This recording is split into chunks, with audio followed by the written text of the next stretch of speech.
Thank you for to hold this session. We thank you for our customers for enabling them to make time to be able to join us today. I pray that they are going to benefit from what will be shared by our panelists and also grow them in their businesses and in their families, and you know that they do. This we pray, trusting and believing. Amen. Back to you, Peter. Amen. Amen. And thank you so much, Alois, for that prayer. So karibuni sana, our customers, for this webinar again. We will have a training again on mental wellness for our business customers who are interacting with businesses out there. So it's one of the topics that we have planned to have, because we need to support us, because we have gone through challenges due to COVID, and this is a good opportunity for us to get some insights on how to manage some of these stresses and the challenges we have encountered. Our agenda for the day is to have the mental wellness training for the MSMEs, and we'll be having experts to take us through the session. We have Jacqueline Anundo, and we'll be having Dr. Joanne Jerry Kenyajui. And of course, I'll have the brief presentation on what we have as a bank in terms of our MSME packages. And after that, we will have a question and answer session. So we're starting immediately. I know we are a bit late because we wanted to start exactly at 11, but we'll be ending at 12:30. So it'll be 1.5 session. In terms of the important information, is to say that we have muted our videos and our microphones just to ensure that we have a seamless conversation today and good discussion without interruptions. But we have also enabled the chat box, so feel free to use our chat box down there to ask your questions, share your feedback when requested. You can even raise your hand if you have something that possibly we need to address. So again, we also want you to share your reactions down there. You can go to give us a thumbs up, and you can give us a clap, a smiley face. So we want to have a good session as we progress. Above all, we also want you to really enjoy this session because it's a great topic. We have experts that we have looked for, and I'm sure we'll have a very good session. So we want you to enjoy this session as we progress. And just to pose a basis, to want to know what is your name. I see a number of you have already started to share your name, where you are, and what are your expectations. So we'll pause for 30 seconds just for you to share your names, where you are coming from, and what will be your expectation in this webinar. So maybe you can just use your chat box down there to briefly tell us your names and what you are expecting for this session. Thank you. Thank you. You can see Clement Otieno all the way from Nairobi. There's Lojas Namisi. Yeah, thank you so much for joining in good time. We have Raphael Kendi from Nakuru. We have Wangalia from Nakuru. Yeah, good to see all of you. Yeah, you can keep chatting. Michael Talam from Nairobi. Karibu sana. Yeah, again, we have Daniel Okuta from Kisumu. Yeah, I see you, Esther Mutungi. Yeah, I have seen Samson from Rongo, Mishael Ombai from Nairobi, Asanteni sana. Sylvia all the way from Nanyuki, Tom Sidani from Bugoma. Good to see that you've joined in good time. Asanteni sana. Lois from Molo, Karibu sana. Wilfred Odea from Bugoma. You can see we are represented from all over the country, and I'm happy that our customers have joined in good time, and it's an exciting topic that we'll be having. We have Berfrida Kialia from Nairobi. Again, she's saying, I expect to learn about mental wellness, especially for the startups. So we'll be sharing some few insights here. And thank you so much for that. I know there are a number of you. You can see we are almost 100, and I know the numbers are going up, just as I've seen you from Machakos. Karibu sana. So I think maybe going to the presenters, and I know we also have we also have Fred from Ruai Family Healthcare, Fred Kokeo. I know you'll be part of the team that will be sharing and giving us insights. So today we are rich with experts to give us insights. So going to the next slide is to say, we have panelists, we have trainers, and I want to invite Fred to take this opportunity just to give us a welcome and also introduce your team that you'll be presenting together with. Thank you so much. Karibu. Okay, thank you so much, Peter. Thank you so much for this opportunity to present to such a noble community. My name is Fred Kokeo. I head PR and communication at an institution called RFH. RFH is the umbrella name for different facilities that we have. That is Ruai Family Hospital. Most of our facilities in Nairobi. So very quickly, I want to take you through the panelists. Allow me to introduce Dr. Jacqueline. Dr. Jacqueline Anundo is a clinical psychologist with over 15 years of experience. He's part of our panelists at RFH and has really done quite a number of duties in terms of mental wellness and championing for this over time. She's also the founder and clinical director of Kisiwa Wellness and psychosocial support services. So Dr. Anundo is part of our panelists, part of our doctors at RFH Specialist Hospital. And from time to time, she keeps championing for this. I know also one of the presenters is Dr. Joanne Kinyanjui. Dr. Joanne Kinyanjui is one of our directors in charge of health systems at RFH Healthcare. Dr. Joanne has got 12 years of experience, having done pharmacy in the University of Nairobi. So I know most of the introduction, Dr. you'll take through as you do your presentation. But just to mention what RFH is, RFH has grown over time for the last 12 years, championing for excellence in mental health, championing for excellence in health service provision, and our focus majorly is affordable healthcare to wananchi. So we've realized cost of healthcare is going higher, so we are the next disruption in the market. So RFH in itself has got different branches. Currently, most of us are in Nairobi, but we are hopeful that we are going to stretch far and beyond, even as far as Rongo, far as Murang'a, far as Nairobi, Mombasa, and many others. So one of our branches, our major branch, which is level 5, is in Ruai. Ruai is along Kagundo Road for those who might have gotten access to these other areas. RFH Specialist Hospital, we only 12 level 5s in Nairobi. So many others, I think the major first tiers hospitals in Nairobi. So at RFH Specialist Hospital, I know most would really wonder how we're going to help you in terms of mental wellness and many other things. So this is just one pillar among the many things that we're able to do at RFH Specialist Hospital. We have a fully fledged theater. We are one of the few hospitals with ICU and proper critical care management team. I know COVID has shown us a lot of issues and we are getting difficulties in terms of accessing critical care. So RFH is coming in to offer such kind of service at very minimal and low costs. We also have branches in Ruaka, in Kahawa West, and in Nyayo. So over and above that, RFH champions for passionate and compassionate in terms of healthcare service provision. And just like I mentioned, if you walk into RFH, you're confident that within the costs that you're having, you're going to get a service. Cooperative Bank is one of our corporate stakeholders. And so we've really championed for service provision in that light. And so we are confident even that as we engage in this discussion regarding mental health, we are going to get insights on how the community can benefit from our services, must not be directly, but we are confident that upon conclusion of this discussion, everybody shall have gotten a glimpse of how we can help you. RFH Specialist Hospital, recently we brought about, I know there's a challenge in the market, a fertility center.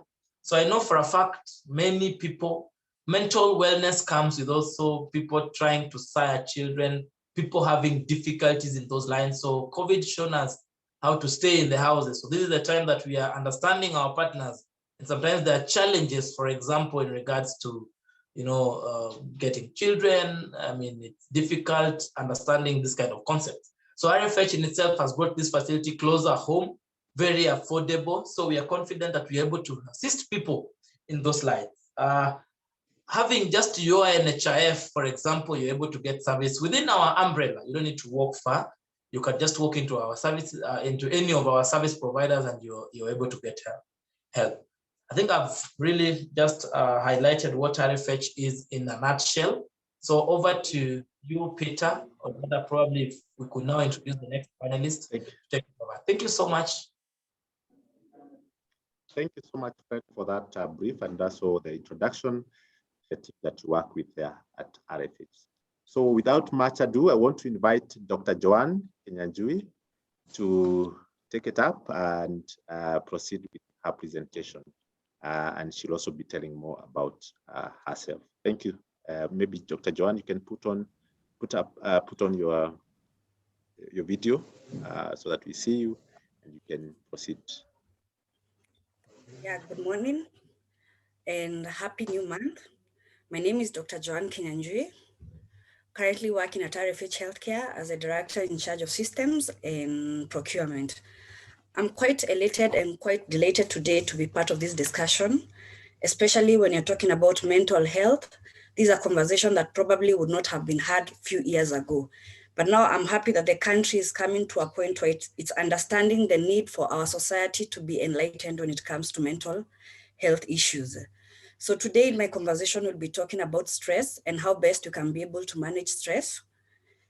So at the end of this session, we should be able to demystify some of these terms when it comes to stress. We'll be able to identify what stress is. We'll also be able to have a relation between stress and the brain. We'll also be able to point out the causes of stress at our workplaces. We'll also be able to highlight the signs and symptoms of stress.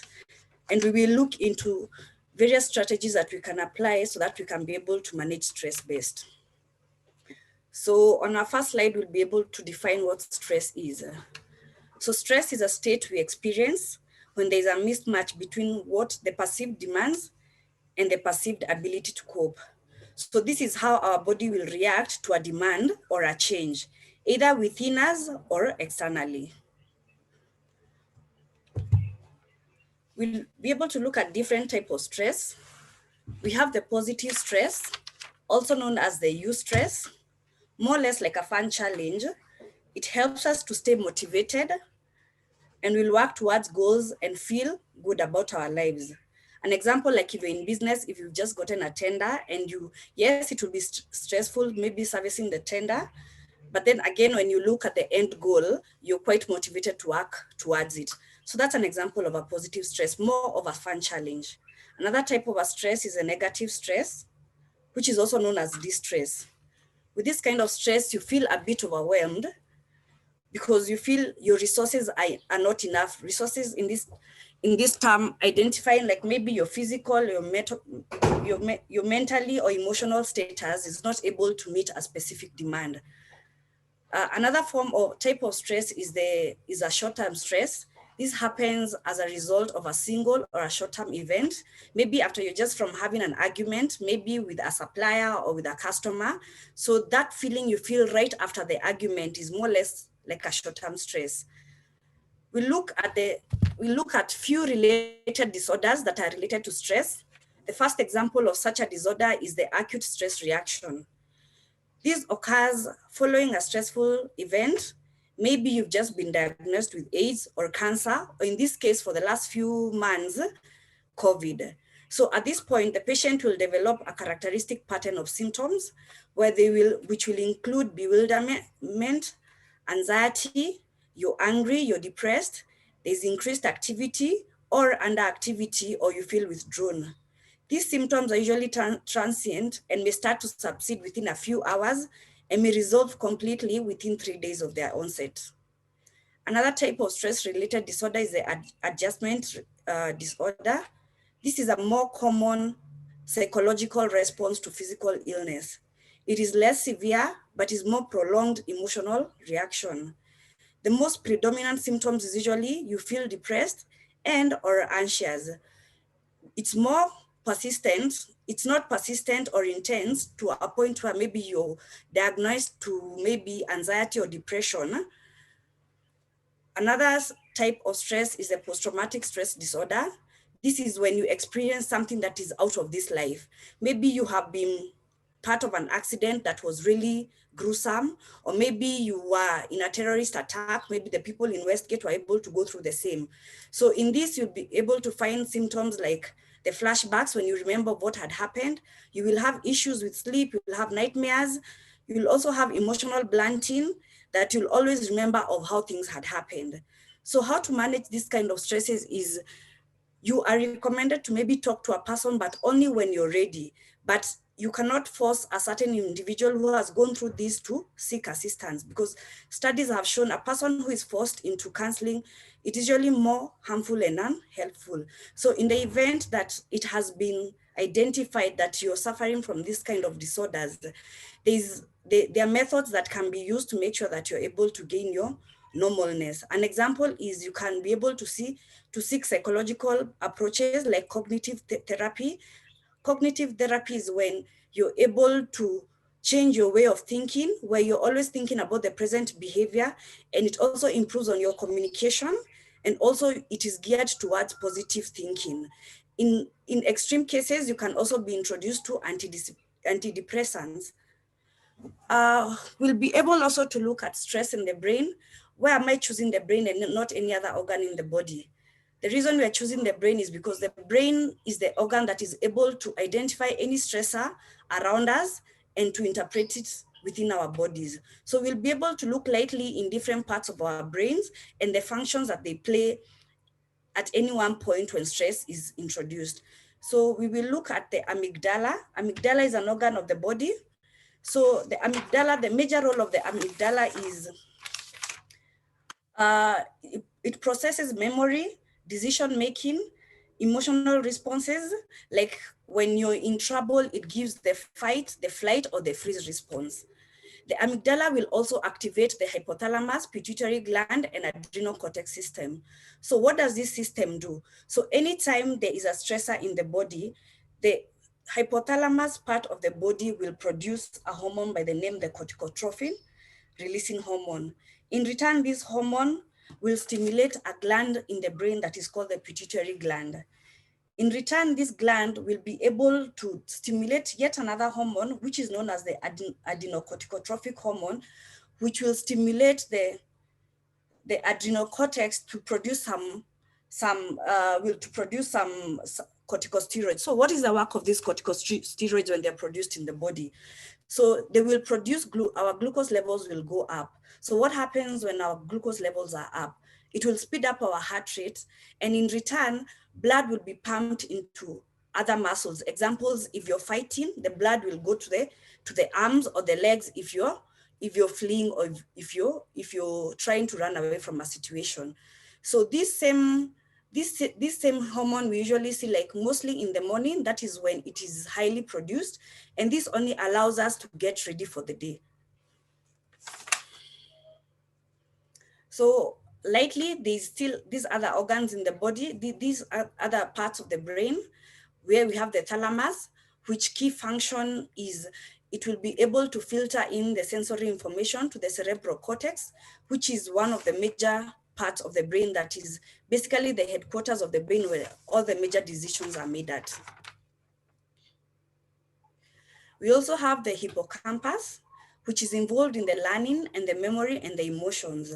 This part is actually the most vulnerable one, especially like if you're exposed to a lot of triggers when it comes to stress. This is the part that is quite vulnerable, and it will lead to most of the psychological disorders that are there when it comes to stress and other psychological disorders.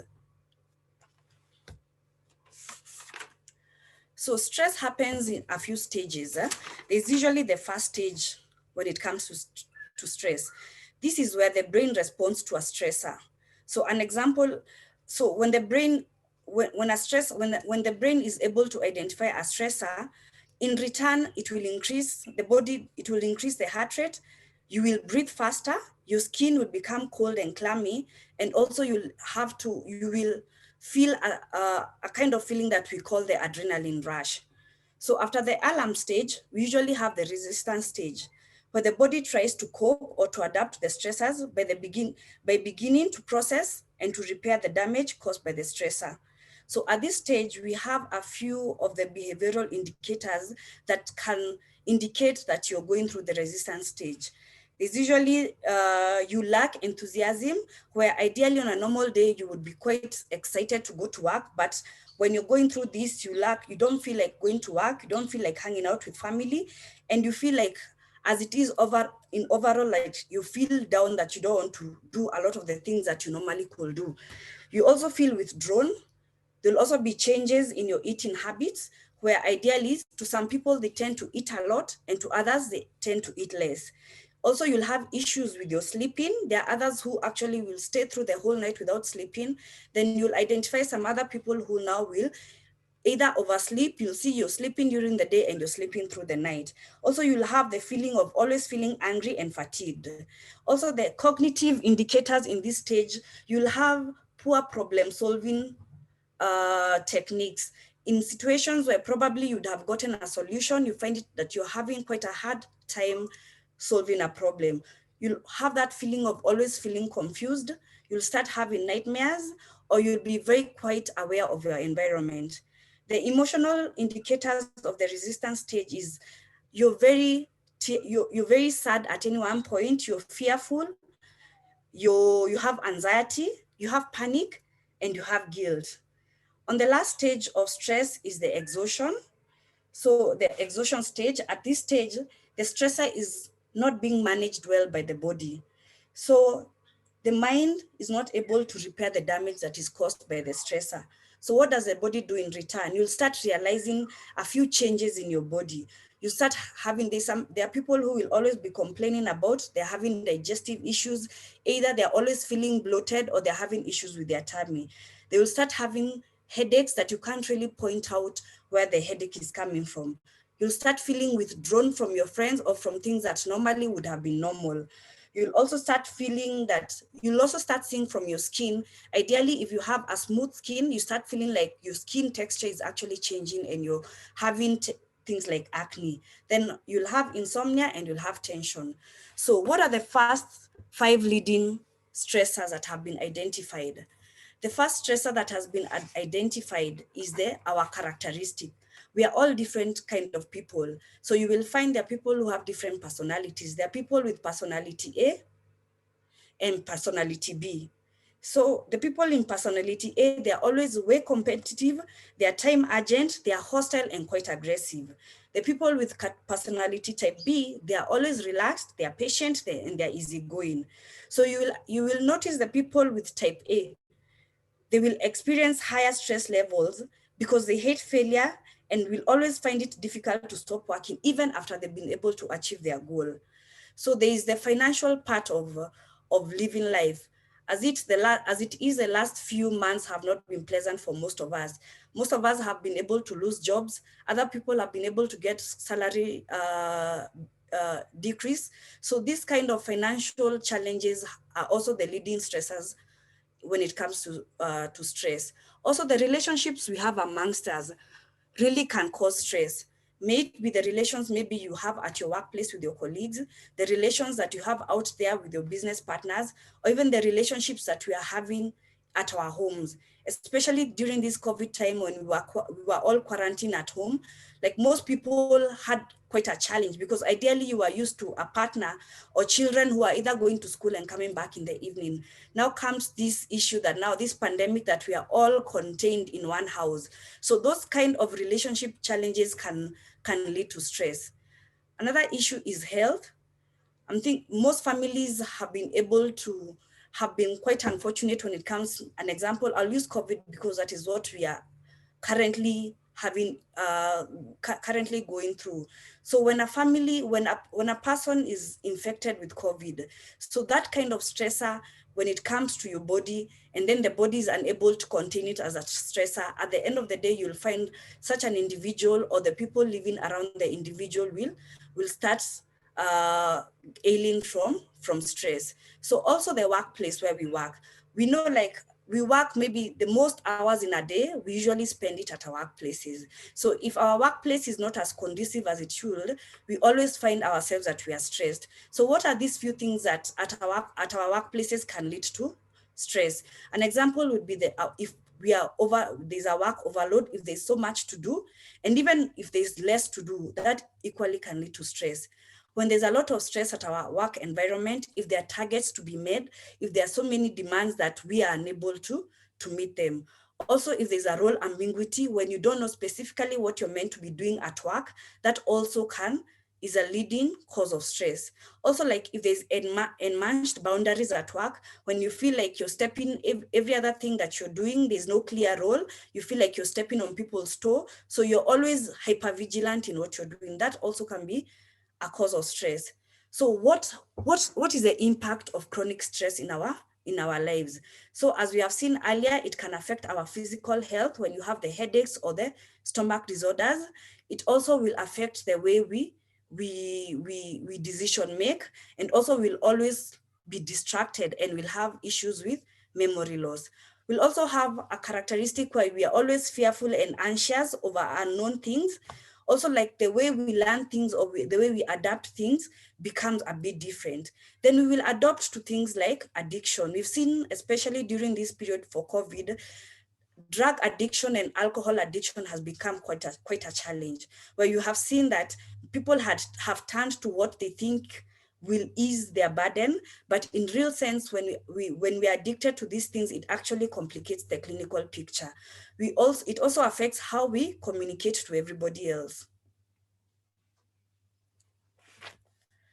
So what are the signs that we're emotionally stressed?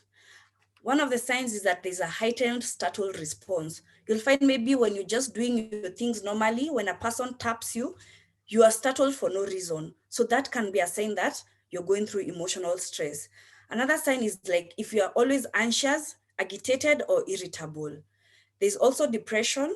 There's excessive anger over things which on a normal day, they wouldn't be causing you anger, but on this instance, you find that you're excessively getting angry over low things. There's low tolerance to frustration, where small things, minute things make you frustrated. There's always feeling bored. To some extent, it goes also to suicidal ideation. We have seen situations even in our news where you're finding people have been found dead, or somebody or spouses at home, they have killed each other. So it can lead to that. And then there's decreased self-esteem, where at any one point you're feeling helpless, you're feeling hopeless, and you feel like there's no worth. So those are the signs in emotional stress. So for the cognitive stress, what are the signs? When we say cognitive, what are we talking about? We are talking about the part of your brain that gives the conscious, the intellectual activity, the part of the brain that makes you think, it makes you reason, and it makes you remember things. So what are the signs of the cognitive stress?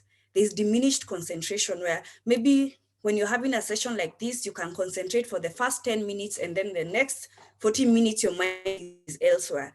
Then there's loss of memory, where we are able to identify, you cannot even remember where you have placed your keys, or maybe you forget things that were planned in your diary, maybe a school meeting and stuff like that. There's poor organization, where maybe if you come to your desk or if you come to your office, we find things are everywhere. There's inability to make decisions. You'll find most people, ideally before they were stressed, they could easily make decisions. So they're in a situation where now they cannot make decisions. They are very indecisive when it comes to decision making. Also, there's reduced creativity in problem solving. And then there's heightened sensitivity to criticism, where ideally, like if I could come and tell you, like, I like your product, but maybe you need to change this or the other. You find on a normal day, you probably would have taken that criticism, but when you're stressed, it becomes that you really take that personally. So there's also tendency to make more mistakes. You find maybe a colleague or a staff who ideally could do their work quite well. When they're stressed, they now make silly small mistakes every now and then. So what are the signs to show that we have physical stress? We have, one of the signs is that we have headaches, where you can't really point out where the headache is coming from. Another sign is indigestion. I think lately we have been having situations where you keep hearing people saying, oh, I'm feeling bloated, or like those are one of the signs of the physical stress. There's lethargicness, where at any one point, even after sleeping 12 hours of sleep, you're still feeling tired for no reason. Another one is the slow response and reaction, where ideally that something that will prompt you to act faster. You take your time before you respond to it. Another one is the physical stress, is the shortness of breath, where even after doing small activities, you feel like you're losing breath, and you keep breathing in and breathing out. So which are the strategies that maybe we can use to cope with stress? One of the strategies that have been seen to work is meditation and mindfulness.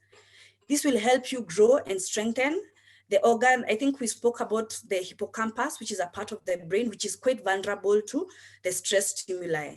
So it will also diminish the amygdala, which is the organ that we said is used to activate the brain to respond to stress. And even with the meditation and the mindfulness, we find the oxygen levels go high. And then we learn to focus on what is happening here and now in the future, and forget about what has happened in the past. Another coping strategy will be being able to manage our time appropriately. We know with good time management, we are able to do things effectively, and we are able to anticipate results. Another another coping mechanism will be rationale and positive thinking. We know we are what we think of. So every other time we put our brain on positive thinking, automatically we also attract the positive energy. Another example, coping strategies exercise. I'm happy that these days a lot of people have been able to adapt to exercises. So how does exercising really help us? So during exercises, our body is able to release some natural endorphins. So what do these natural endorphins do to our body? They're neurotransmitters that will act as painkillers to reduce the negative effects of stress. Even during exercises, it will strengthen our circulatory, respiratory, and our brain function. And it will also improve our immune system. You find like when you're exercising, you rarely get sick. So it will also increase the cortisol level in our body. During exercises, also it increases our oxygen level, where you find when you're exercising, the oxygen levels in your brain will go high as 20%. Another coping exercises will be, strategies will be adopting a healthy diet. When you adopt a healthy diet, it becomes even hard for you to be vulnerable to diseases. Also, adopting to ensure that you have adequate hours of sleep. As adults, we are usually encouraged to have at least 6 to 8 hours of sleep every night. So also when you're self-aware of yourself, that you're aware that when I am presented in certain situation, it usually makes me more stressed. So what do? I either get ready when I'm going to that situation, or altogether, if I still can't manage the situation, I can as well choose to not be in a situation that will give me stress. Also, we can look into interesting hobbies, look into things that we are happy doing. If all fails by yourself, there is the opportunity to seek third-party help. This is where myself and Jacqueline will come in. So you will need the perspective of a third person. You will seek counseling. So the benefits of seeking counseling is it will provide you a perspective and it will moderate an emotional conversation. When you have an external person look into your situation and give you a different perspective, really goes a long way. It will also reinforce positive thinking. It will also be able to identify different behavioral things and lifestyle changes that maybe you can adopt to, that will make your stress management to be better. And the good thing about having a third person to come in is that there will be follow-up and there will be accountability to the things discussed during the counseling. So how do we self-care? How do we ensure that we're in a good state of mind? It's by ensuring that our social health, our mental health, and our physical health is at equilibrium. Only then that we will be able to achieve an overall well-being. I think I'll end my presentation at that by saying imitation is limitation. Thank you and be blessed, and always strive to be the best version of yourself. Wow. Thank you so much, Doc. I think that was really an amazing presentation from your end. we could probably now pick a few questions. I have seen one of us had asked a question whether when you're stressed, you can forget frequently. And indeed, probably that has been answered in your presentation. When someone is a bit stressed, they're able to forget frequently. So probably just an insight on that, just a highlight kidogo from your end so that they can able to just think that. Thank you. I think from my presentation, we have mentioned the relation between stress and the brain. And we find that the brain is the primary organ that is able to internalize a lot of things that we go through. Where you find like, if we are stressed, the stress stimuli is able to affect our different part of the brains. So you will find that when you're stressed, you will have that, you'll have that continued forgetfulness. So that is usually expected, especially when you're going through stress, because the stress stimuli is affecting the brain directly. I don't want to go to the fine details because again, the brain is quite a complex organ. If I was to demystify everything that happens in the brain, it becomes quite complicated. But forgetfulness is a sign that you might be going through stress. Thank you so much, Doc. Another question, just also for your clarity, someone is asking whether stress can cause leukemia.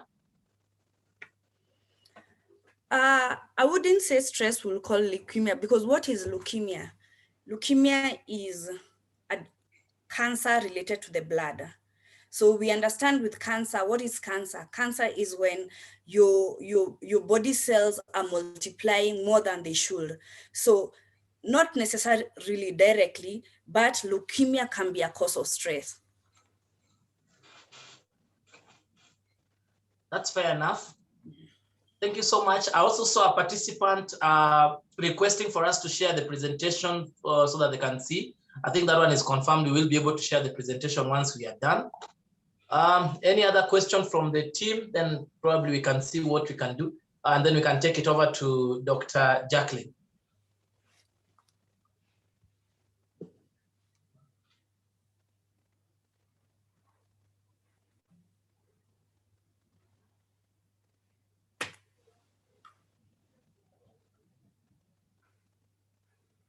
Someone has asked about how to get contacts and therapy. We will be able to share Dr. Jackie's number on this after this presentation. We'll also be able to share our hospital's line so that you're also able to be a visitor during our mental and rehabilitation clinics. So I think if you have a pen somewhere, you can write our contact, the contact for RFH Specialist Hospital, 0799 0799 221 0799 221 333. And then also, you can also just reach us out on our web pages. You can go to our Facebook page. I know people are digital today. You can go to our Instagram page. You know, you can go to our website and find us real time there. Our social pages are RFH Healthcare, RFH for Y Family Hospital, and then you search healthcare. You'll be able to find us, and then we're able to answer you real time. Over to you, Dr. Jackie.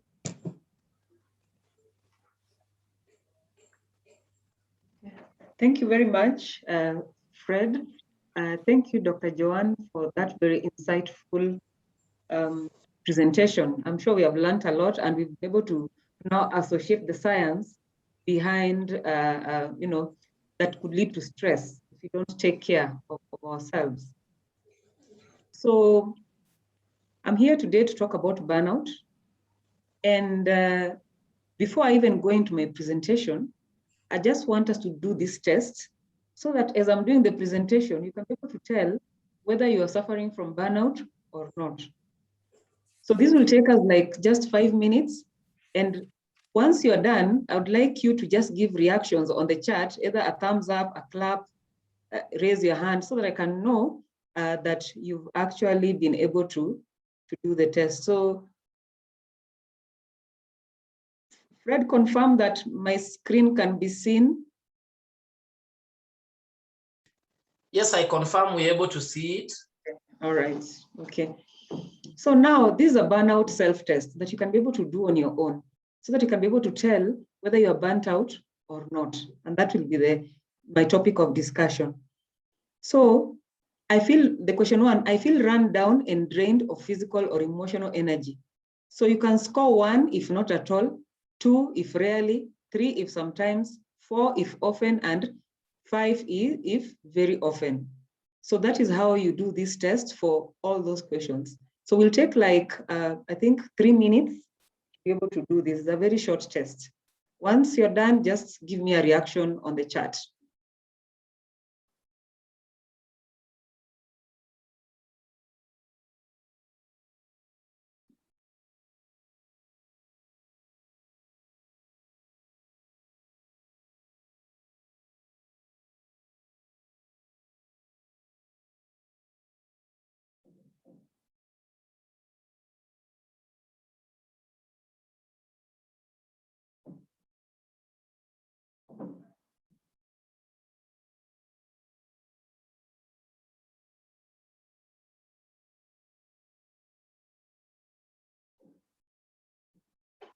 Someone is saying they're unable to see the form. So I don't know whether I can be able to read. Okay, I'll start with question 1. So you just put 1, 2, 3, 4, or 5, depending on how you want to score. I feel run down and drained of physical or emotional energy. So that is question 1. Give yourself a score there. Question number 2, I have negative thoughts about my job. So this can be your job or even your business. Give yourself a score there.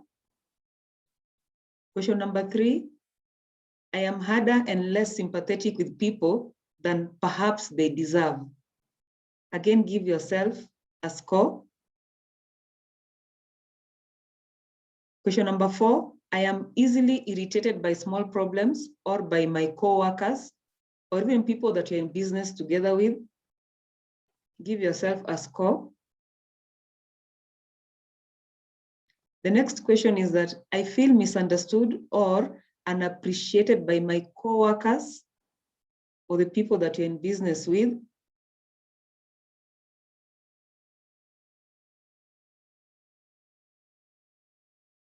The next question, I feel that I have no one to talk to. Rate yourself there. I feel that I am achieving less than I should. Probably you had set some targets in your business and you think that you're not achieving the targets that you had set. So rate yourself there. The next question, I feel under an unpleasant level of pressure to succeed. So if you feel that you are under that kind of pressure to succeed, rate yourself. The next question, I feel that I am not getting what I want out of my job or even out of my business.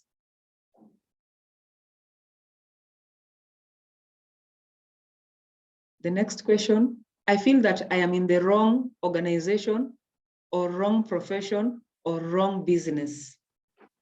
Please rate yourself. The next question, I am frustrated with parts of my job. So maybe it's not the entire job description that you don't like, but parts of it you don't like. You feel frustrated. Rate yourself.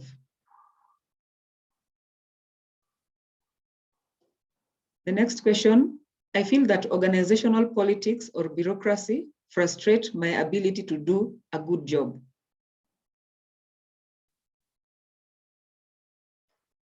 It could even be something in your business, acquiring a license, acquiring the documentation that you may require for your business.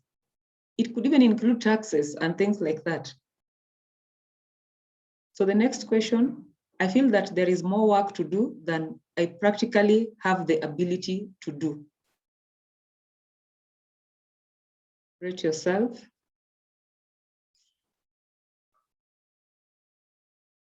The next question, I feel that I do not have time to do many of the things that are important to do to doing a good quality job. If you feel that you don't have that time to be able to do good quality job, rate yourself. And then the last question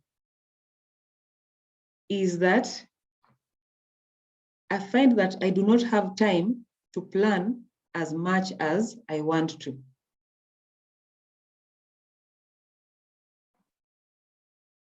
And that marks the end of the test. I want to show you how to score it. So I need to see the reactions on the chat to see whether we are on the same page. Maybe, Joanne, you can go up there so that we can see the parameters that we are also measuring ourselves to, so that we're able to also rate ourselves. Maybe we want to go up again. Yes, yes.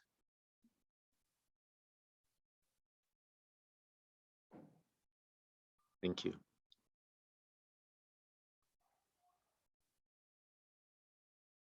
So you can raise your hand, you can do a reaction so that I'm able to see, so that we go to the scoring bit of it. By the time we are ending this presentation, all of us will know whether we are burnt out or not, or even maybe whether we are heading there. So I think I can see reactions coming in. Thank you.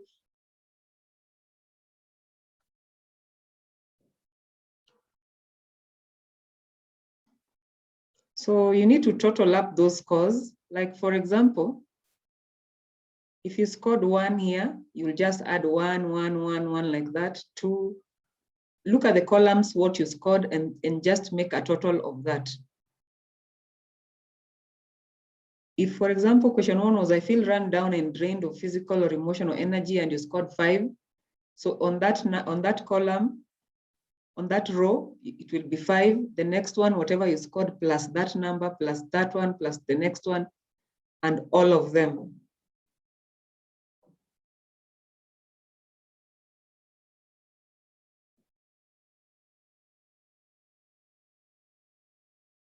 So once you score, write this somewhere.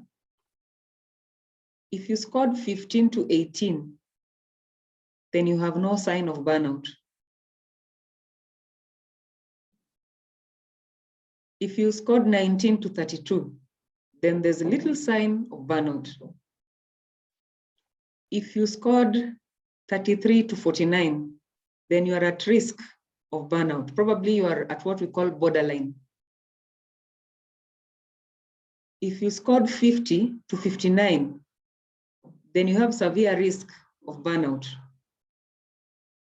Then if you scored 60 to 75, then it means that you have very severe risk of burnout.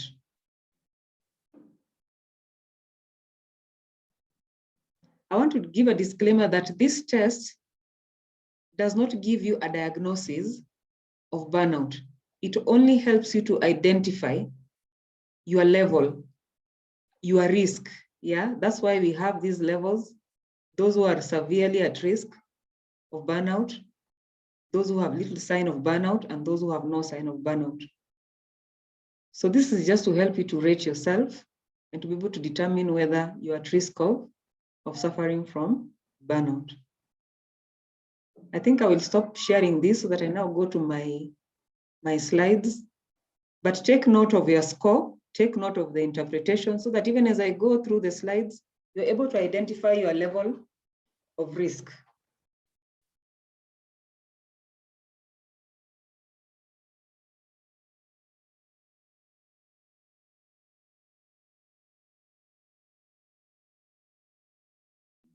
I can see a lot of reactions on the chat. Some people have scored 10, others 48. So at least now you know where you lie. And you're saying 48, not so bad. Let's see what 48 says. 33 to 49, you're at risk of burnout. So we'll look at the presentation, what you're supposed to do. Yeah, if you're at risk. Devin, you're at 26. Jane, you're at 33. Wow. Okay. Where are you at? Wow. Mary Frida, Hannah, you even said, "Woi, nimechoka," at 50 something. So at least you can be able to see where you lie. Let me stop sharing that. Then I go to now my slides.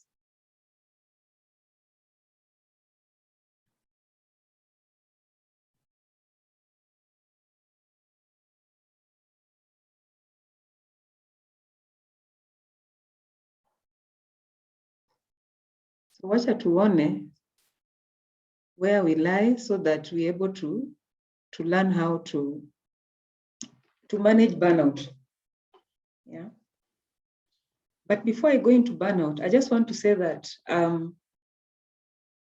whenever you seek help, after even doing that test and you want to seek help, when you go to a clinical psychologist like myself, I'm able to conduct other tests so that I can be able to determine whether your level is mild, moderate, or even severe. If it is mild and moderate, then I'll be able to put you on what we call just talk therapy using different approaches in counseling. But when it goes to a level where it's severe, then I may also work with other people, like I may work with Joanne and other doctors, because there are instances where you may require medication. And that's why it's always good to know your level. Because when you don't manage your stress levels, what Dr. Joanne took us through, then it may lead to burnout. And when you're burnt out and you also don't resolve it, then it may lead to a disorder. It may even lead to a depressive disorder. And when it leads to that, then that is a point where now you may require extra help, including medication.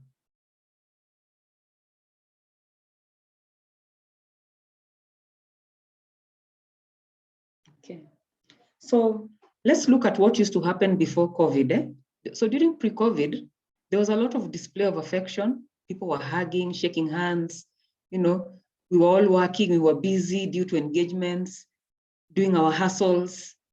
People would start their businesses, some small, some big, yeah, but everybody was working, doing something. We would have time for family vacations and outings where there were no restrictions.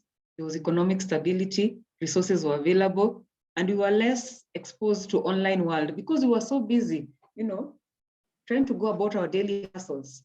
Then there were large social gatherings, whether they were for birthday parties, for weddings, even for funerals, you know, the gatherings would be large. And of course, we were not wearing masks like we're wearing now.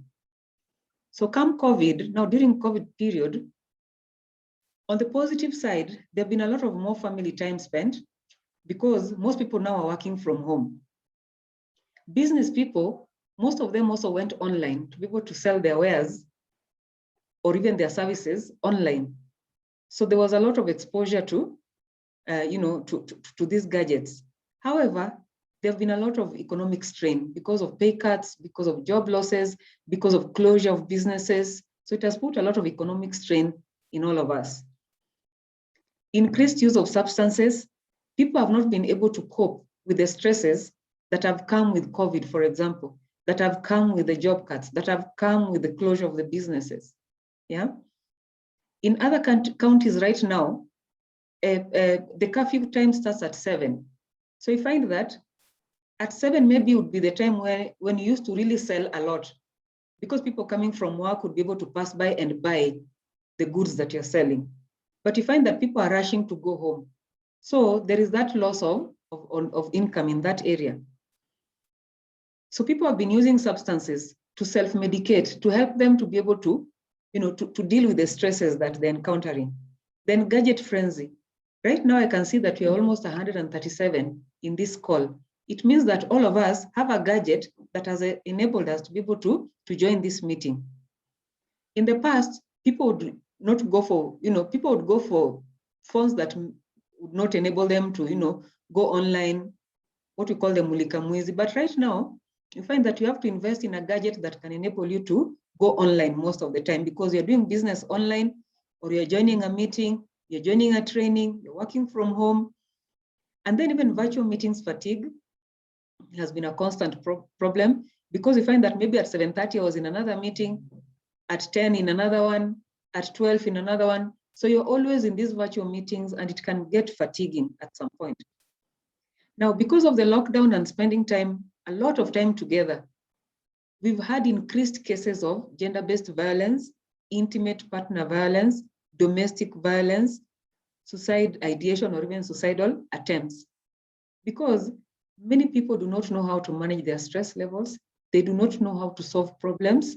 And also, people have not been spending a lot of time together. So this is the time that you're noticing that your partner has certain behaviors, that your colleague has certain behaviors because you're spending a lot of time together. Then there have been a lot of mental health issues, and most people are stressed, which Dr. Joanne talked about. There's burnout, which I will also talk about.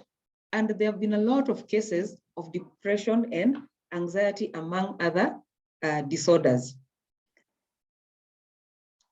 So we cannot talk about burnout if you don't understand mental health. So according to WHO, this is a state of well-being in which every individual realizes their own potential. You've decided to do a business because you realize that that is what you want to do. That is your area of potential. And the kind of business that you're doing is something that you're passionate about. So that is your potential. So you've been able to realize your potential. You can cope with the normal life stresses. And every day we face stress. We can face the positive stress or the negative stress, what you call the eustress or the distress. Yeah. If you can be able to cope with all those kinds of stresses, and then still you can be able to work productively and fruitfully and make a contribution to your community, then we can say that you have what we call good mental health. But when you don't have good mental health, then you will have what we call poor mental health. And this affects how you think, how you feel, and even, how you behave. So again, it's important to understand that when you have poor mental health, there are certain signs and symptoms that you go through. And Dr. John touched on, those effects of stress on physically, emotionally, and cognitively. I will also talk about when it comes to burnout. What are some of the symptoms that you experience? But first and foremost, what is burnout? Burnout is a syndrome of exhaustion, cynicism, and diminished professional efficacy that is closely associated with the work environment. What do I mean here? Have you ever woken up and you just feel tired without any explanation? Sometimes you've gone even to an extent of waking up with a wry neck every single day, and you tell yourself, mattress, I think, I need to change this mattress. Or this bed, I think ikitanda sasa, it's high time I change it. Because every time you wake up, your joints are aching, you're just tired, And sometimes you even go ahead and change that bed, change the mattress, but you find that every day you wake up, you're still exhausted. You could actually be suffering from burnout, because burnout is something that begins slowly, but it builds up to a point whereby you're not able to cope, you're not able to function. And because it builds up very slowly, it's very difficult to recognize when it is starting. You will only recognize it when now the symptoms are full blown. So in burnout, we use the 3R approach. It's important to recognize that you have burnout. It's important to understand how you can be able to reverse it, to reverse the symptoms. And it's also important to be resilient. And I'm going to take you through all these approaches. So how do you recognize that you're burnt out? If you're running a business, you find that sometimes there are days that you open the business, there are other days that you're so tired, you don't even feel like opening, or you have someone that you've employed in your business. So you find that the number of times that you even go to check on your business, is getting fewer and fewer because you don't have the energy to even go there. If you are employed, it also means that this person is constantly asking for days off, asking for sick offs. So this person is constantly absent from work. So even if you've employed someone in your business and this employee keeps asking for time off, this employee could actually be going through burnout. Then there is disengagement. A burnt out employee is more likely to become disengaged with their work, their co-workers, and even sometimes life in general. So nothing excites you. Even the things that you used to be interested in do not excite you anymore, including even the food that you like eating. It doesn't excite you. And then you are constantly exhausted. You're in a meeting, you start dozing. You're waiting for customers to come to your business. When there's no customer, you are dozing. You enter a vehicle, the moment you remove your fare, unaishika kwa mkono, the next thing you know, unaanza kulala. Why is it that you're sleeping everywhere? Why are you dozing everywhere? Is it that you're lacking adequate sleep? And why are you not sleeping? Yeah. Then increased mistakes or accidents.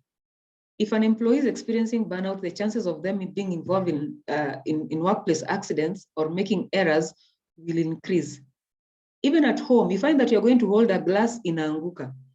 You find that, you scratch your car, you're just very prone to accidents, things that were not happening to you before.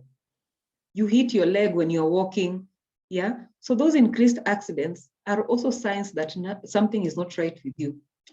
Then you find that you don't want to be around people, you just want to be by yourself, you are withdrawn, you are isolated.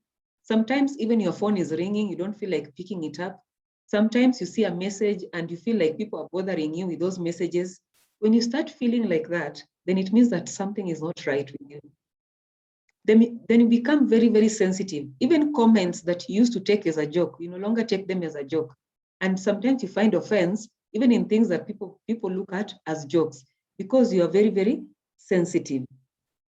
And this is a time when you find that somebody is experiencing what we call anger outbursts. So these are just a few signs that can help you to recognize whether you're going through burnout or whether somebody you know is going through burnout. Now, it's important to understand the difference between stress and burnout. Dr. John took us very well about, on what we need to know about stress. And we know that stress can lead to anxiety, but when you don't resolve that stress, it leads to burnout. And that burnout can lead to depression. Stress has physical consequences, more physical consequences, whereas burnout has more of emotional consequences. And that's why it's very difficult to recognize burnout, because it will build up slowly. Kama unaanza kukasirika, unakuwa irritable, you find that unakasirika more often. Yeah, hata kitu kidogo tu inakukasirisha. Even your facial expression. Somebody anakuuliza like, so and so, kwa nini unakaa ni kama umekasirika? Yeah. And sometimes you're not even aware that that is how your face is appearing. Yeah, because it has more emotional consequences. In stress, you put too much effort into things. In burnout, you start to put little or even no effort into things. If you used to go to the market at 4 a.m. uko market, you're buying goods for your business. You find that more and more you start going late and late and late, up to a point where now you stop going and you end up even closing your business. In stress, you experience emotions more strongly, but in burnout, hakuna emotion, or if it is there, it's very little. Yeah, you become indifferent. If you're in a relationship, even your spouse will start complaining that you are so indifferent. You're no longer the loving person that this person used to know. What is happening to you? Yeah, because you don't have any emotions. And in a relationship, if you have no emotions, it means that even the intimacy levels will be affected. Yeah, and these are the things that are coming out now in relationships. Relationships are breaking because you've not recognized that you are suffering from burnout, and your partner thinks that you are showing no emotion because you're probably having an affair out there. Stress causes you to have less energy, while burnout causes you to have less motivation. You know that motivation and hope is what will push you to be able to achieve your goals, the goals that you have set. If you have no motivation, even that business hautaenda kuifungua, or even that proposal, you'll not follow it through to be able to see it to fruition. Then stress, the higher chances of early death. Remember all the science that Dr. Joan talked about, the way certain parts of the brain, if you are stressed and how they react. So there are higher chances of early death when it comes to stress. But in burnout, there are higher chances of hopelessness. When you don't have hope in life, you start feeling worthless. You start feeling helpless. And people who are burnt out are the ones who easily commit suicide because you are hopeless. Yeah. So it's important to be able to understand that difference. Yeah. Stress can lead to higher chances of early death, but burnout can lead to hopelessness. And that hopelessness is what will drive you to commit suicide. Stress will cause you to obsess over things you are not getting done, while burnout will make you to detach from everything because you lack motivation. You have no emotions over things. The things you used to love, you don't love them anymore, And sometimes people detach even from their loved ones, from their children, from their spouses. Yeah. So it's important to be able to understand these differences.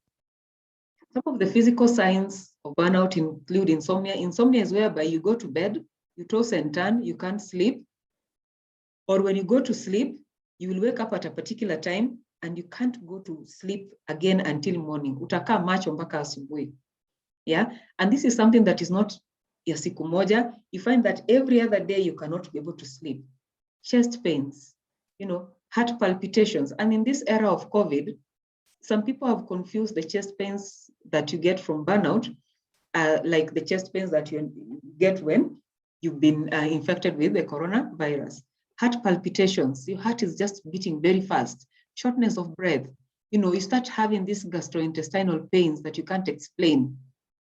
You go to hospital, they do investigations, and sometimes they don't even find anything, but you still have these gastrointestinal pains.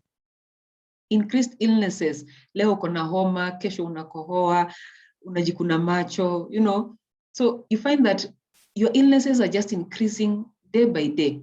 Loss of appetite, loss of weight, dizziness. Sometimes you may experience fainting spells, headaches, increased use of alcohol or drugs because you don't understand what is happening to you. So you find that you're using alcohol more to help you to be able to forget your problems.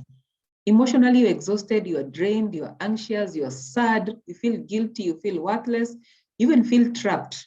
Yeah, you feel hopeless, you're very angry, you have low self-esteem, and even loss of ability to enjoy activities or even food that you previously enjoyed.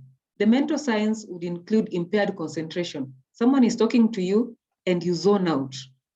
And the person would ask you, have you heard what I've said? And you're like, oh, sorry, could you repeat what you've just said? When your concentration is impaired, if this is a student in class, you find that even the academic performance will be affected. If it's at work, your work performance will be affected. If it's your business, the customer who is coming to buy from you will think that you're not interested because you're no longer welcoming this customer. Yeah, karibu customer, nikuuzie nini?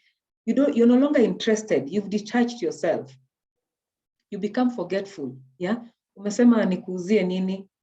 You've even forgotten what you've just been told by the customer. Low attention span, negative thoughts concerning yourself and even others. You feel like there's no future. You become pessimistic. You have a poor outlook of life. Decision making becomes a problem. And sometimes when you make decisions, you make very poor decisions. And if you're in business, there are many business people who have ended up losing a lot of money because of poor decision making, especially when they make decisions when they're burnt out. Interpersonally, you find that your relationships are strained, your behavior changes, you want to keep to yourself more, you want to work alone, you don't want to socialize with others, you're arguing all the time with your business partners, with your spouses, with your loved ones, with your families, with your colleagues at work. You avoid taking on projects, you avoid work altogether, you don't even feel like you trust those around you. And then this causes a lot of strain in your close relationships. And people will say that, squeeze hatujui nini imefanya so and so. Yeah? Because your behavior has changed. If you're at work, occupationally, you're arriving late at work, you dread your job, you no longer even look forward. Ikifika time ya kwenda kazini, you don't even look forward to going to work. Yeah, when you're given work, you don't even finish that work. You don't finish your reports. If it's a business, you find that even, just looking at your finances, what you've made that day, keeping that proper record, you find that you really run behind time. You've not been keeping records for even a week or even weeks. Poor work relationships, you procrastinate. Nitafanya kesho. Sini 1 week, I'll do it. So you procrastinate a lot. And even your pace becomes very, very slow. You find that this is someone who used to be very chap, someone who used to enjoy their work, but now the pace at which they are doing work has really slowed down. It's a sign that something is not right with you. And also what I mentioned earlier, increased absenteeism. So you find that there is also lack of control. This, if the work environment is dysfunctional, all these things can make you to experience burnout.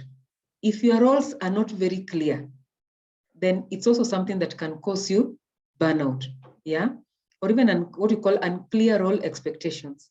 If your roles are not clearly spelled out to you, what you're supposed to do, then you may not even know what is expected, and this can cause burnout. What about values? whatever business you are doing, does it go against your values? Yeah. Are you doing it just for the money, but it goes against your values? So if there's mismatch of values, whether it's your own business or whether you're employed, then that can also cause you to experience burnout. If you're trying to do your business, you have a family member who is unwell, it's obvious that you won't concentrate fully on your business because you have this sick family member.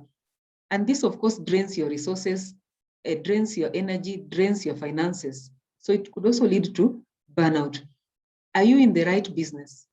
Are you in the right job? Do you enjoy your business? Do you enjoy the job that you are doing? If you don't, then you're likely to suffer from burnout. Do you get support? Yeah. In the kind of business that you're doing, do you get support from the business community? Do you get support from your loved ones? Yeah. If you're employed, do you feel supported at your place of work, in your department, by your supervisor, by your manager? So if this support is lacking, then there are high chances of you experiencing burnout. So it's important to be able to take care of yourself. Already you've rated yourself, you know whether you're at risk of burnout or not. I've taken you through the symptoms of burnout. So once you identify that you're actually burnt out, what do you need to do?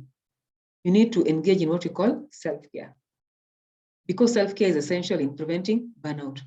Look for those activities that are away from your business, away from your work, that you can be able to engage in, so that it is not just work, work, work, business, business, business. You need to create time for yourself. Did you know that it's important for you to be able to have a meeting with yourself? When was the last time you called for a meeting and the agenda was you? Like, for example, using my name as an example, Jackie. When was the last time I called a meeting where Jackie was the agenda? Because we go to all these meetings and the agendas in those meetings. So it's important for you to call a meeting with yourself where the agenda is you. Yeah. Talk about yourself. Engage in activities that make you happy. Engage also in hobbies that make you happy. Some of us work a lot to the extent that we've forgotten our hobbies. Yeah. We only wrote them sometimes way, way back in our CVs, but we've never engaged in them anymore, because we're saying that hakuna time, tuna hustle, we have to make money. It's important to take care of yourself, because self-care is not selfish. You cannot serve others when you are drained, because when you are drained, you become forgetful, you become irritable, you strain relationships. And when you do all those things, then clearly you cannot be able to work with others. You cannot also be able to keep your business. People will say that, wacha ninunue nyanya kwa so and so, na sio kwa so and so. So and so akona roho mbaya. But it is not roho mbaya most of the time. It is because so and so, huyo anaambiwa akona roho mbaya, could be suffering from burnout. Yeah. And people don't understand that is burnout. That's why it's important to have that meeting with yourself, to take stock of what is happening in your life, and be able to go back to your work when you're feeling refreshed, after engaging in also other activities like exercises that Dr. Joan talked about, how you eat, your diet. If you're driving, it means that you take time to take your car to the garage, but for service. But why is it that you don't take time for yourself to service yourself? Now, when you take time for yourself, ensure that taking time does not mean that now you're going drinking, because that is not positive self-care. So ensure that you engage in activities that are positive. So how should you cope? There are two ways of coping. You can either have adaptive coping or maladaptive coping. Maladaptive coping is now where you avoid. Stresses come, problems come, but you don't solve those problems. You avoid them, and they keep on piling, piling, piling. They pile to an extent that you cannot be able to cope anymore, and the pressure becomes too much. You develop a negative attitude towards others and towards yourself. There's anger outbursts, of course, use of alcohol. You feel hopeless. Your talk is just based on negative, negative, negative. Even if someone comes with a proposal, unasema, many people wamejaribu hiyo lakini sidhani kama uta succeed, because watu wa succeed in that kind of business. You want to engage in matatu business? I don't think you'll succeed. You're always just negative, negative, negative in your talk. It could be that you're burnt out, and that's why you're engaging in negative self-talk. You resent yourself and you resent also others. And then because of this anger that you have within you, you find that you tend to displace this anger on your loved ones, and you may end up becoming violent to your loved ones. So how can we promote adaptive coping? Set realistic expectations, set realistic goals, goals that you can be able to meet. It's important to plan. And when you're planning, it's important to anticipate problems. Like now, even if you're doing a business, COVID is here with us, and COVID is here to stay. So anticipate problems related to COVID and have a backup plan. Reframe the way you look at things, change the way you look at things, change your attitude about things, about people. Don't resign to your fate that COVID is here, imetuharibia biashara, so there is no future. There is still a future, if only you can change your attitude and the way you look at things. Yeah, you can go around COVID, you can go around the stresses that you're experiencing, you can go around, the economy that we keep talking about, that there's no money, yeah, so that you can be able to do something for yourself. Have time to relax so that it's not just work, work, work. So learn those relaxation techniques, take time out for leisure. And also when you encounter problems, discuss with others. If you're doing a particular business, for example, talk to people who have done that business so that they can act as mentors. Learn from their mistakes, learn from your mistakes. Discuss the problems that you're experiencing, yeah? And discuss it with people who are going to help you, not people who are going to just drag you behind and discourage you. So utilize existing social support. Whether you are working, whether you're in business, at the end of the day, you belong to a family. When you strain the relationships in those families, where will you go to at the end of the day? It means that you will have spoiled your social support system. So the social support is very important because these are the people who are going to be with you through thick and thin, whether you're employed or whether you're in business. It's important to have a safe space. If you are a business community, create that time where you just take a few minutes just to talk about the challenges that you're going through. It's called a safe space. You create a safe space. If you're employed also, it creates that safe space at the work environment where people can just go to talk about their issues. Training, like this one now. Today you are in training to be able to learn about stress and burnout. Just sitting here and learning about stress and burnout is not enough, but going out there to practice what you have learned, to put to use what you have learned is what will make the training worthwhile. Prepare for stressful events.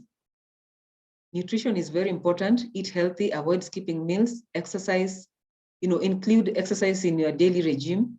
Sleep, it's important to get adequate sleep because if you don't sleep, you wake up feeling fatigued. And if this is something that is persistently happening, you can imagine you'll be constantly fatigued and it will also, affect your productivity. Your spiritual beliefs are very, very important. So spiritual self-care is also very, very important in adaptive coping. Remember the 3 R's that I talked about? You've already identified that you're burnt out. You've learned how to reverse it. So you want to do the last R, which is building resilience. Exercise mindfulness, where you're just with your thoughts.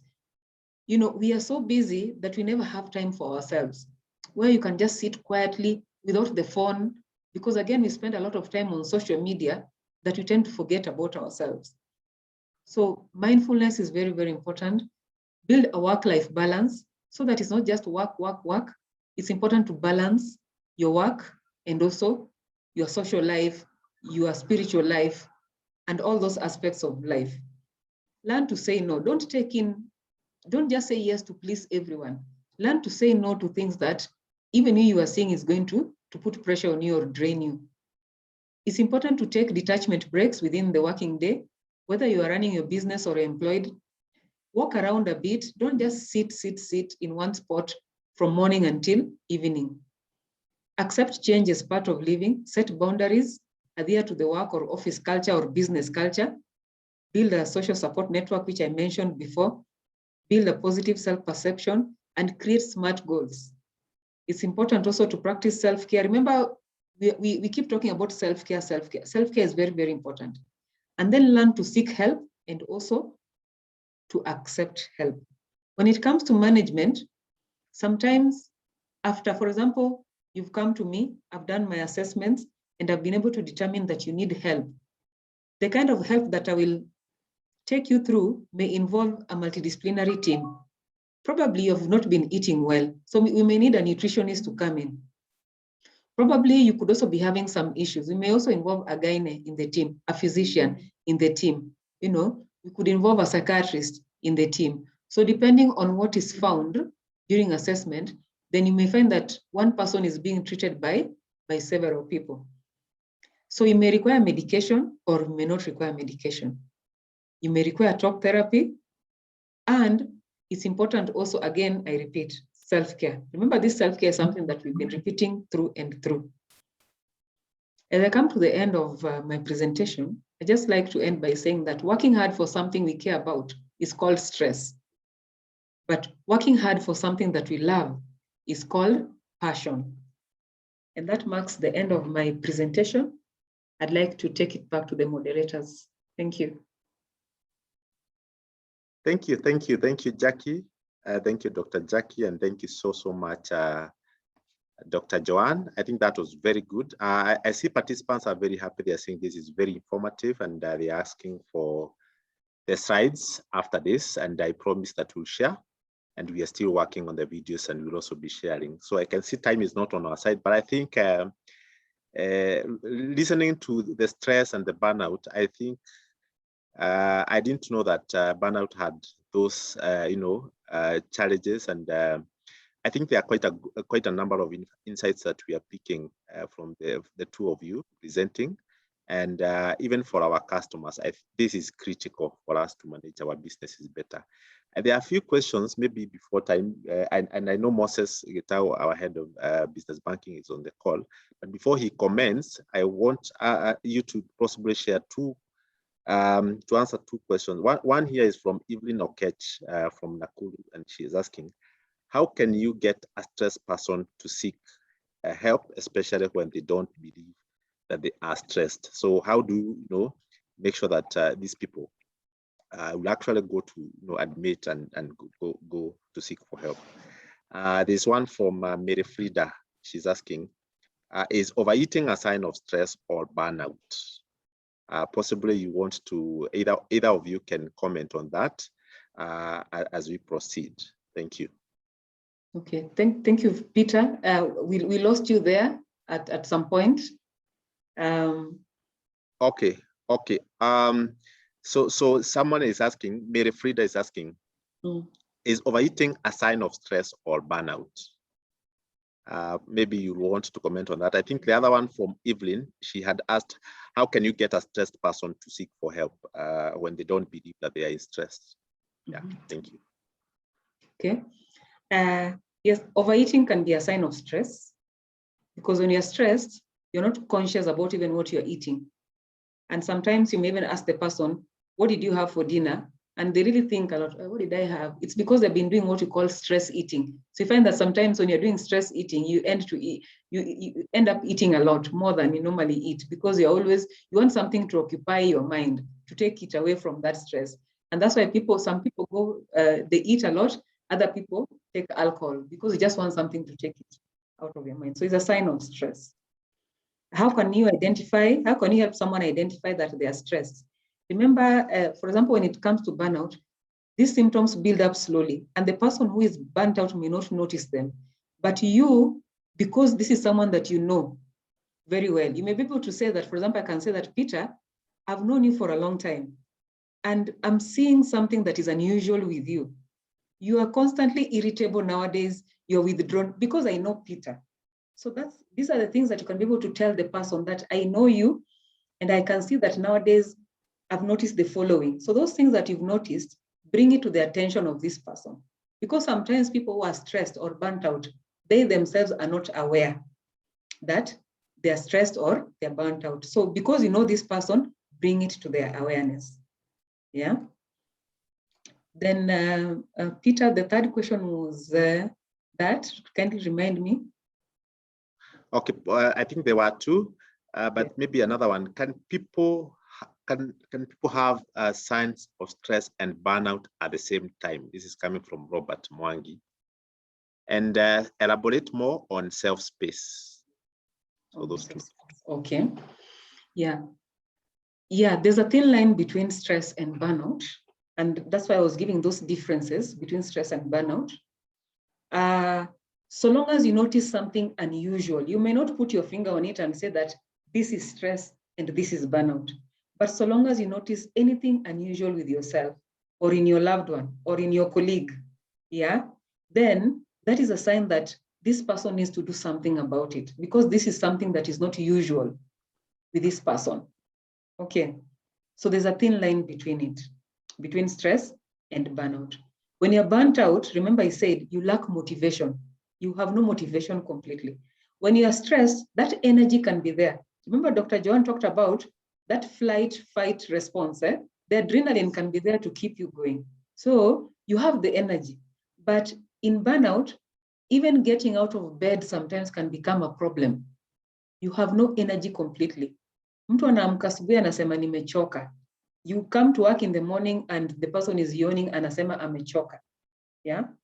So it's after this training, I think now you can be able to identify the differences between stress and burnout. Yeah. Now, safe space. Safe space is something that you can create within your work environment, whereby you can say that every Wednesday, yeah, we'll be having lunch together in a group, make them small groups. Then in that group, you're not discussing about work. You're just talking about the challenges. Maybe you've experienced a very angry customer. Yeah. All of you that week have been dealing with angry customers. So talk about it. Talk about the sense, what is bothering you, so that you don't carry this at home. Yeah. Or some of you could be having sick family members and it's affecting your work and you're becoming irritable at work. You're becoming irritable at your business. Yeah. So the safe space is something that you can create in your work environment, even in your business environment. You can, and it can take a very short time. It doesn't have to take a whole day or a whole hour. And the safe space, you can even decide to divide them between genders. You can have males on their own, females on their own, because people have unique problems, or you can combine them together. It depends on what you want. So as the name suggests, it's a safe space. And out of that space, whatever you discuss there cannot be shared outside. That's why it's important to keep those groups very small. You can have several small groups, yeah, of safe spaces. Yeah, thank you. Thank you. That's great information. Maybe among the last ones, this is from Tom Sidani. He's asking, is it, okay, it is said that alcohol is the best manager for stress. In quotes, example, people say that those people who commit suicide don't know where alcohol is served. Please comment on above. So maybe you can comment on that as well. I'm sure you have already mentioned, but possibly say something about it. Yeah. You see, the moment you start taking alcohol to forget your problems, it means that the following day and the coming weeks, you'll require more of that alcohol to continue forgetting your problems. So what is that doing to you? It's driving you into addiction. If you took one bottle of beer, for example, and you were drunk, after 2 weeks, one bottle of beer will not make you drunk. You need 3, 4, 5, And remember, every other day, you keep on encountering other stresses. So if you keep on running to alcohol to manage your stress, it means that these stresses are not being solved. They are piling up. So what will that do to you in the end? You've turned into an alcoholic, yeah, but the stresses are still there. And you still require more of that drink to get the same high. So you've not achieved the problem. So what these pressures will do, they'll make you to start feeling hopeless and worthless. And remember what I said, the moment you start feeling hopeless, that's an indication that you're most likely to commit what? Suicide, because you start harboring those suicidal ideations, because you're hopeless. You have no reason for living, yeah? So alcohol is not a solution. I don't know what it's, the science behind, that 1 glass a day is good for your heart. I know people have used that a lot, yeah? But it's something that I do not want to really stamp and actually agree and say that 1 glass of wine is okay because it keeps the heart healthy.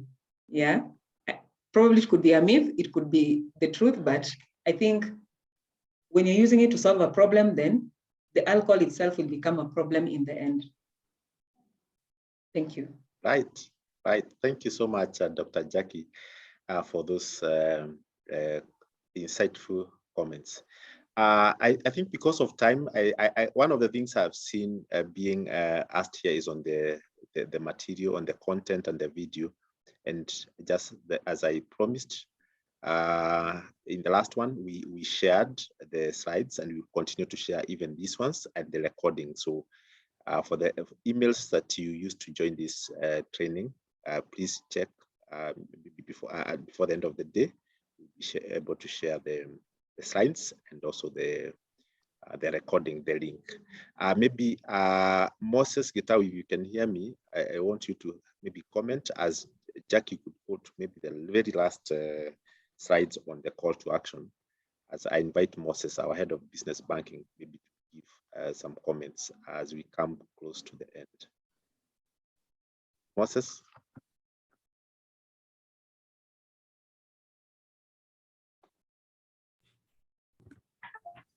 Thank you, Peter. You can hear me? Yes, we can hear you, Moses. Thank you so much. That was quite informative. Thank you, Dr. Jacqueline. Thank you, Dr. Joanne.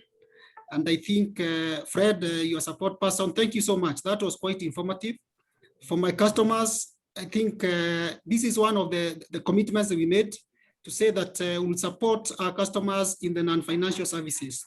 And I think based on the comments that I've heard, Peter, I think this pass needed to have come earlier, based on the charts that I'm seeing from our customers. But thank you so much. I think it's timely, and we'll continue maybe offering such sessions, Peter. We may need to think of how then we continue offering such sessions, because perhaps sometimes it's very difficult to link one person, the person that we are in, from our career, from our day activity, from our day-to-day activities. And I think my key takeout from the two sessions, both on stress and burnout, though Dr. Royce, I joined in a bit late, but I've heard you maybe in another session. I think my key takeout there is our health is the single most valuable investment, both in our businesses and in our careers. I think that is a key takeout that I picked from the session. So it is very important for us then to really invest in if we have to do well financially, if we have to do well in our businesses, if we have to do well in our careers. I think there is that aspect of us investing into our health. And I think for our customers, the key thing is that as a bank, we've committed to continue offering the non-financial services. And this is part of those sessions then that we'll be offering. I think we've run over from 2020, maybe for information of Dr. Jackie and Dr. Joanne and of course Fred. I think we've run these sessions from 2020, about April 2020, and all through we've never had a session to think about mental health or anything health. But until we ran that through our staff, we realized with Peter, this is critical for us even to share with our customers. And we invite our customers also to at personal level, visit Jacqueline, visit Joanne, visit the services of, is it RFH? I think invite them for those services. Today we will not discuss financials. I know we have been discussing financials for all that time. Today we will not discuss financials. Let's not be selfish, Peter. We discuss what? I think we leave it at that in terms of the health part of it, because let's not dilute it with the financials that we share regularly. So thank you so much.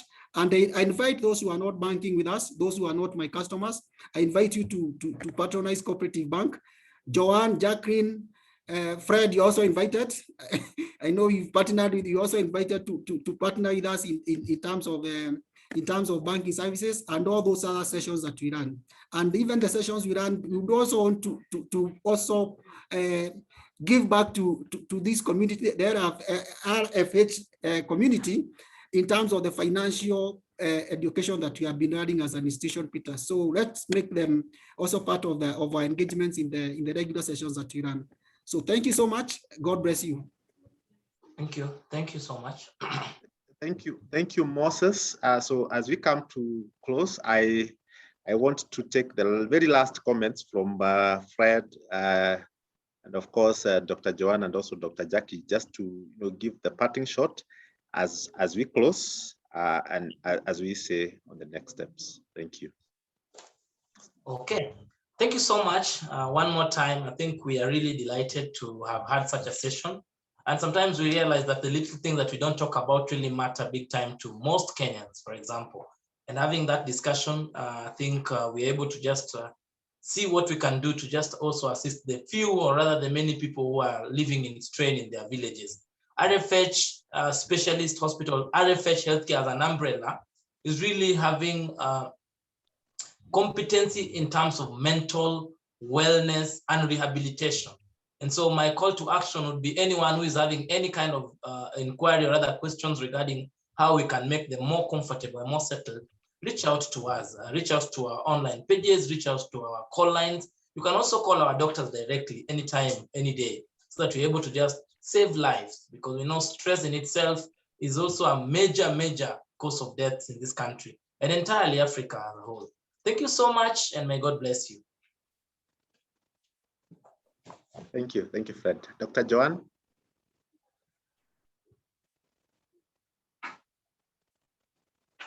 Yeah, from my side, I think I'm quite delighted that we can have a conversation on mental health. I feel like there's still a lot that needs to be discussed, and we can only do that by making this platform available to all of us. I'm also happy the fact that I think in our Roca branch, we share a building with Cooperative Bank. I think we should knock doors one of these fine days and come and know you on a one-to-one personal level. Right. So it was a quite insightful engagement, and we really look forward to have more of these conversations in the future. Thank you, Dr. Ali. Jackie? Yeah, thank you so much. Indeed, it's always a pleasure to work with Bank. I've done a lot of these talks for Bank, and I really value, the kind of work that you do for your customers. It's not very easy to find a corporate going out of their way to actually empower customers. So thank you so much, Bank. Thank you to all the participants. Indeed, if you are not here, then this conversation will not have taken place. My parting shot is that let us try and normalize the conversation around mental health. There's a lot of stigma around mental health, but let us normalize it. When you're suffering from malaria, for example, you can easily make a decision. But when you have a mental health disorder, even that decision, you cannot be able to make it. So let's normalize the conversation. Let us not stigmatize people who are suffering from mental health, because it scares away those who are suffering from mental health. So thank you very much. And in case you need to get in touch with me, I'm a panel psychologist for Bank. I've also shared my contacts on the chat, and I'm the founder and clinical director of Kisiwa Wellness and Psychosocial Services, where I do assessments. And I also want to say that when you're coming for therapy, it's not just about the bad things. Even if you come into contact with a lot of money, you may start become insecure because you don't know what to do with this kind of money. That also calls for therapy. Sometimes you have 2 jobs, 2 projects, big projects, and you don't know which one you want to go for. Yeah, Dr. Joanne talked about personality. So I can be able to do for you a personality test to guide you into what you need to go for. So therapy is not just about sad events, bad events, distressing events. It's also about the good things in life. Yeah, even pressure of getting married could also be, a concern for you. So ensure that you normalize the conversation around mental health. So thank you very much, and God bless you. Thank you so much, all the panelists. Thank you so much, Fred. Thank you so much, Dr. Joanne, and thank you so much, Dr. Jackie, even for your time. We know you have a very busy schedule, but you got this time to come. I want to really also take this opportunity to appreciate our customers, our MSME customers. Asanteni sana for attending. I think has been a very informative session. And I think as Dr. Jackie said, the best that can happen is now for us to go out there and implement on some of the insights that we have picked during this session. So asanteni sana, we will continue to have these webinars, and I'm sure the doctors here will be able to join us in other time that maybe we're going to invite them. So asanteni sana, we want to stop here. And of course, we're going to invite you for other upcoming webinars, and we'll be glad for you to see you there in the sessions. So asanteni sana, I want to wish you well, and I want to wish you a very good month. It's a new month. Have a good part of the year as we end. Asanteni sana. All the best in your businesses. God bless. Thank you. Thank you. Thank you.